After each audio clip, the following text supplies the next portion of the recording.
For a lot of people, I think pottery is therapeutic, and for different ways, you know? For me, it's really just like slowing down my brain and separating one slice of my day from the rest of what I have to deal with. You would never do anything else in a pottery studio other than pottery. It makes it very easy to separate that experience from whatever else is going on in your life.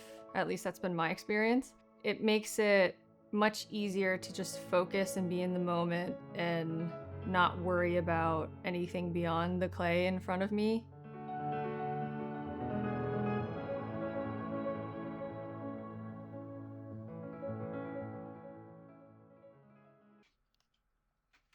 Typically, when I think of an artist, or how I have thought of an artist in the past, is as a painter or someone who's studied art in school and that's their whole life, that's their career.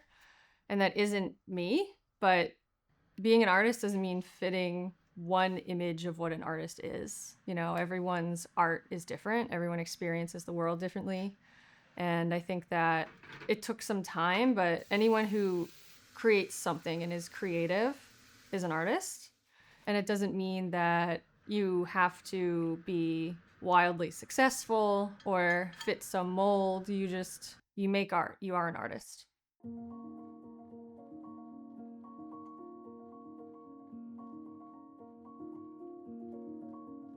When I'm starting a project, I tend to have a very clear image of what I want to make, and that can be challenging because I often don't end up with that. It's hard for me to sort of separate what I intended to make and had a very clear image of what I wanted to create with the final product. But generally, when I start, I do have a clear image, and that is a blessing and a curse.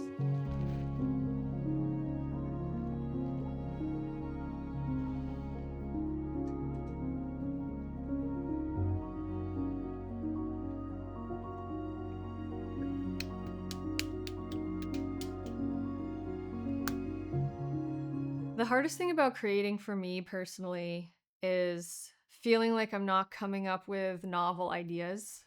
And sort of, I find myself going back to making the same category of shapes as I have in the past because either because it's easy or it's interesting or it's very visually appealing to me. But I found recently that I sometimes just need to take a few weeks off for a little palette cleanser, and eventually I miss it, and then I go back and I feel much more energized and inspired than I was before. But sometimes finding myself in that rut can be very disheartening, and I have to accept that it's okay to not do it every weekend. It's okay to just sort of take some time and regroup and decide what I actually want to make and not what I think I should make. That makes it very hard to not get frustrated if it doesn't work out. But it's clay, and you know, if something doesn't work out, you let it dry, you break it up into little pieces, you put it in a bucket with water, and then you spread it out and let it dry again, and then it's clay and you start again. It's very sustainable, and it's all cyclical. It goes back into what you're going to make with again. I have this need for everything I spend my time making to be some sort of success, and I'm working on that. It's an evolving journey, but I feel like I'm getting there.